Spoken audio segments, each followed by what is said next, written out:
Mystery వీడింది. ఈ నెల 3న తలామండం వేరు చేసి ముదిగుబ్బలో ఒక వ్యక్తి దారుణ హత్య గురయ్యాడు. అయితే అల్లుడు విశ్వనాథ్ని అతి కిరాతకంగా వెంకటరమణప్ప హతమార్చినట్టు తెలుస్తోంది. విశ్వనాథ్కు 20 ఏళ్ల క్రితం వెంకటరమణప్ప పెద్ద కూతురుతో వివాహం జరిగింది. అయితే చిన్న కూతురుతో విశ్వనాథ్ వివాహేతర సంబంధం కొనసాగిస్తున్నాడు. భార్యను వదిలేసి మరదలను అత్తను తీసుకెళ్లి విశ్వనాథ్ ఈ రకంగా ఇబ్బందులు గురి చేసే విధంగా మరదలతో అక్రమ సంబంధం కొనసాగిస్తున్నాడు. అత్తను కూడా తీసుకెళ్లినట్టు తెలుస్తోంది. అయితే సుపారీ గ్యాంగ్తో హత్య చేసి తలాముండం వేరు చేశాడు మామ. సో సీసీటీవీ ఫుటేజ్ ఆధారితంగా ప్రస్తుతానికి పోలీసులు 5గురిని అరెస్ట్ చేశారు. దర్యాప్తు కొనసాగుతోంది. సో మామే తన కూతుర్ని 20 ఏళ్ల క్రితం పెద్ద కూతుర్ని వివాహం చేశాడు విశ్వనాథ్కి. అయితే ఆ వ్యక్తి అలా ఉండకుండా కూతురుతో మంచిగా జీవించకుండా మళ్ళీ తన చెల్లితో అంటే తన భార్య చెల్లితో మరదలతో మరోసారి వివాహేతర సంబంధం కుదుర్చుకోవడం, అల్లుడు విశ్వనాథ్ ఒక రకంగా ఈ రకంగా మలచడం, ఈ రకంగా తన ఆలోచనలు వెళ్ళడం, మరదలతో అక్రమ సంబంధానికి పెట్టుకోవడంతో ఆగ్రహానికి గురైనటువంటి మామ వెంకటరమణప్ప ఇక ఏం చేయాలో తోచగా ఇక ఆఖరికి వస్తే విశ్వనాథ్ను హతమార్చడం కోసం ప్లాన్ వేశాడు.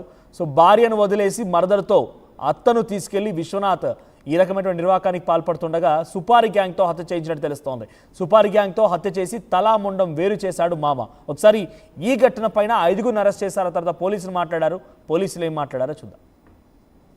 చిన్నగుడ్డం గుట్ట వద్ద 3/7/2025 మనకి ఒకసారి కనిపిస్తుంది.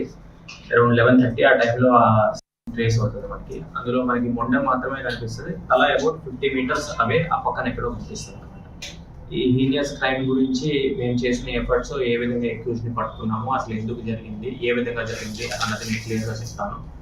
ఫస్ట్ మనకి ఆ అఫెన్స్ జరిగిన ఆ వ్యక్తి పేరు, అంటే చనిపోయిన వ్యక్తి పేరు విశ్వనాథ్. అతని పూర్తి పేరు Gugude Vishwanath, age 42 years, presently residing at Shivalayam street. అంటే ఆయన చనిపోక ముందు శివాలయం స్ట్రీట్ కదే టౌన్ లో ఉండేవాడు. సో ఇక్కడ ఏమవుతుందంటే, ఇప్పుడు విశ్వనాథ్ అనే వ్యక్తి వాళ్ళ భార్య చెల్లెలు అంటే అతని మద్దలతోటి ఈ అక్రమ సంబంధం ఉండింది. ప్లస్ వాళ్ళిద్దరికి సంబంధించిన ల్యాండ్ ఏదైతే ఉందో అరౌండ్ 4 acres, ఈ ల్యాండ్ ని ఇతనే అమ్మడానికి ప్రయత్నిస్తాడు అనమాట. ఇది ఇలా అమ్మడానికి ప్రయత్నించినప్పుడు వాళ్ళ మామగారు ఏవైతే ఉన్నాడో వాళ్ళ మామగారు వాళ్ళ దగ్గర సెపరేట్ అయిపోయినారు. వాళ్ళ మామగారు ఏం ఆలోచిస్తాడంటే, ఆ ల్యాండ్ నా కొడుకులు కదా ఉండాలి, ఇతను ఎట్లా అమ్ముకుంటాడు అన్న విషయం మీద మెయిన్ రివాల్వ్ అవుతుంది ఈ సిచ్యుయేషన్ మొత్తం, ఈ క్రైమ్ మొత్తం. సో ఎప్పుడైతే ఈ విశ్వనాథ్ ఈ ల్యాండ్ అమ్మడానికి ప్రయత్నిస్తాడో దానికి ఎగెన్స్ట్ గా ఆలోచించిన ఆయన మామగారు ఈ సుపారీ మాట్లాడతారు. So motive of the offence వచ్చి ఈ ల్యాండ్ సంబంధము, ల్యాండ్ ఇష్యూ, ఇంకోటి ఈ అక్రమ సంబంధం, మర్దలతో ఉన్న అక్రమ సంబంధం. ఇది motive of the offence. Next ఏ విధంగా క్రైమ్ చేశారన్నది మీకు చెప్తాను. ఇప్పుడు వాళ్ళ మామగారు రమణ అనే వ్యక్తి, పెట్టకుండా వెంకటరమణప్ప ఎలియాస్ రమణప్ప, వయసు అరౌండ్ 64 years ఉంటుంది. ఇతను ఏం చేస్తాడంటే, ఇతను సుపారీ మాట్లాడతాడు కాటమయ్య అనే వ్యక్తితో. ఈ కాటమయ్య అనే వ్యక్తి మనకు బద్దలపల్లిలో ఉంటాడు. ఇతని వయసు అరౌండ్ 66 years ఉంటుంది. Son of K Mallanna. So Katamayya వెంకటరమణప్పకి పూర్వ పరిచయాలు ఉన్నాయి. ఇద్దరికి గొర్రెల వ్యాపారానికి సంబంధించి పూర్వపు లావాదేవీలు ఉన్నాయి. అరౌండ్ 15 years నుంచి పరిచయం ఉంది. సో ఇంతకు ముందే కొంత డబ్బులు కూడా వెంకటరమణప్ప ఆయనకి ఇచ్చున్నాడు, కాటమయ్యకి డబ్బులు ఇచ్చున్నాడు. ఇప్పుడు అతను ఏం చెప్తాడంటే, నీకు ఒక 4 లక్షలు ఇస్తాను, మొత్తం కలిపి ప్యాకేజ్ లా మాట్లాడుకొని ఈ మర్డర్ చేయమని కాటమయ్యకి అతను సుపారీ మాట్లాడటం జరుగుతుంది. సుపారీ మాట్లాడిన తర్వాత కాటమయ్య ఏం చేస్తాడంటే, దానికి అడ్వాన్స్ కింద ఒక 50,000 rupees తీసుకుంటారు.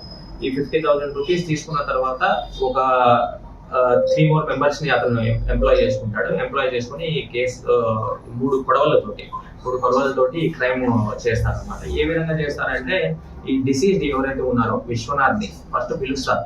వాళ్ళు విశ్వనాథ్ వాస్తవానికి ఉండేది కదిరి టౌన్ లోని, అతన్ని ఈ ఏరియాలో ముదుగుబో ఏరియాకి పిలుస్తారు. 50,000 ఇస్తానని, టమాటా పంటకు సంబంధించి హెల్ప్ చేస్తాము అన్న విషయం మీద 50,000 మీకు ఇస్తాము అని చెప్పి అతన్ని లూర్ చేసి అతన్ని అక్కడికి తీసుకొస్తారు. తీసుకొచ్చిన తర్వాత ఈ హత్య చేయడం జరుగుతుంది.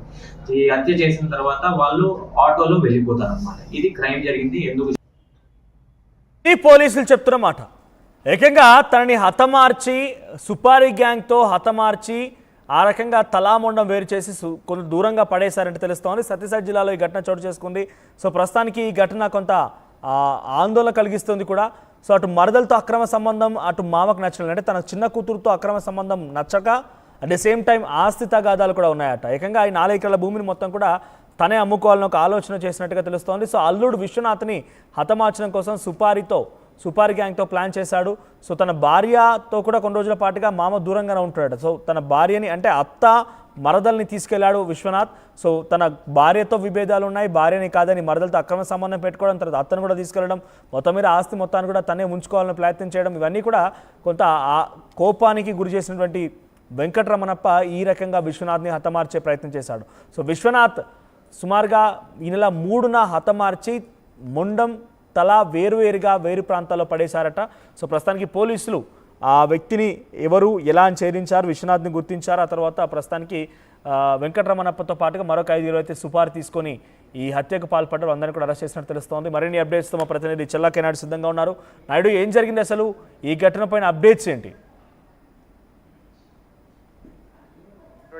వెంకటరమణప్ప కూతురు ఏదైతే ఉందో పెద్ద కూతుర్ని ఇచ్చినటువంటి అల్లుని విషయంలో ఏకంగా ఆయన ఏదో ప్రత్యర్థులుగా వ్యవహరించినట్టుగా వెంకటరమణప్ప వ్యవహరించాడంటూ స్థానికులు కూడా చర్చించుకున్నటువంటి నేపథ్యం. 2 అంశాలపై డిఫర్ అయినటువంటి నేపథ్యం మామ వెంకటరమణప్ప. ఒక అంశము రెండో కుమార్తెతో కూడా అక్రమ సంబంధం కలిగి ఉన్నాడు అనేది ఒక అంశం అయితే, మరొక అంశం ఏదైతే ఉందో తన ఆస్తి తన కొడుకులకి చెందకుండా అల్లుడు అమ్మడానికి కానీ ఇలాంటి ఇతరత్ర ఏదైనా కొడుకులకి చెందకుండా అడ్డుపడుతున్నాడనే ఉద్దేశంతోనే పథకం ప్రకారం ముఖ్యంగా ఎవరైతే ఉన్నారో వెంకటరమణప్ప స్నేహితులను వాళ్ళ హెల్ప్ తీసుకొని ఏకంగా నీకు డబ్బులు ఇస్తాము 50,000 దాకా పలానా చోటికి రావాలి అన్నట్టుగా పిలిపించుకొని అక్కడ ఆ కొండగుట్టలకి తీసుకెళ్లి ఏకంగా చూడొచ్చు మనం విజువల్స్ లో కూడా దారుణంగా సొంత అల్లుడిని ఒక మామ ఇంత దారుణంగా వ్యవహరిస్తాడని చెప్పేసి ఎవరు కూడా అసలు ఊహించినటువంటి పరిస్థితులు. ఏకంగా తలను మొండ నుంచి వేరు చేసి అతి కిరాతకంగా చంపడం అనేది చాలా దారుణమైన విషయం అని చెప్పేసి పోలీసులు కూడా అభివర్ణిస్తున్నటువంటి నేపథ్యం. ముఖ్యంగా ఏదైతే ఉందో పెద్ద కూతురు కూడా విధవరాలు అయిపోతుంది, ఎటు కాకుండా వారి పిల్లలు కావచ్చు ఎటు కాకుండా ఇబ్బందులు పడతారనే విచక్షణ కోల్పోయి ఏకంగా తన కక్ష ఏకంగా ఏదైతే ఉందో తనని ఇబ్బంది పెడుతున్నాడు. ముఖ్యంగా తన ఆస్తి విషయంలో కూడా ఇబ్బంది పెడుతున్నాడు. మరోవైపు చిన్న కూతురునితో కూడా అక్రమ సంబంధం కలిగి ఉన్నాడనే నేపథ్యంతోనే ఈ వెంకటరమణప్ప ఏకంగా సొంత అల్లుడిని ఏదైతే ఉందో తల నరికి చంపడం అనేది చాలా దారుణమైన విషయం అని చెప్పేసి కూడా అక్కడ స్థానికులు కావచ్చు ముఖ్యంగా పోలీసులు కూడా అభివర్ణిస్తున్నటువంటి నేపథ్యంలో ఇప్పటికైతే మాత్రం పోలీసులు 5 మందిని అరెస్ట్ చేసినటువంటి పరిస్థితులు ఉన్నాయి. ఇది ఇంకా మనం పూర్తి వివరాలు ఏదైతే ఉందో ఇంకా ఇతరత్ర బయట నుంచి ఎవరితో అయినా సహకారం తీసుకున్నాడా, ముఖ్యంగా ఏదైతే ఉందో 4 లక్షల రూపాయలకు సుపారీ ఇచ్చినటువంటి నేపథ్యంలో మరి ఇతరత్ర కారణాలు ఇంకా దీంట్లో ఎవరైనా ఇన్వాల్వ్ ఉన్నారా అనేది కూడా ఇప్పటికైతే మాత్రం 5 మందిని అరెస్ట్ చేశాం. పూర్తిగా మేము ఎంక్వైరీ కూడా ఇంకా కొనసాగుతుంది అని చెప్పి పోలీసులు చెప్తున్నటువంటి నేపథ్యంలో మనోజ్ మొత్తం మీద అయితే మాత్రం ఆ పెద్ద కూతురు ఒకవైపు పెద్ద కూతురు పిల్లలు మొత్తం అంతా రోడ్డు పడాల్సిన పరిస్థితి వస్తుంది. మరోవైపు ఈయన కూడా శిక్షణ అనుభవిస్తూ జైలుకి వెళ్లాల్సిన పరిస్థితి ఉంటుంది. ఇటువంటివన్నిటిని కాస్త ఆలోచన చేసుకోనో ఇలాంటి పెద్దవాళ్ళతో చెప్పించో ఇలాంటి అతను ఆ రకంగా చిన్న కూతురుతో ఆ రకమైన వ్యవహారం జరగకుండా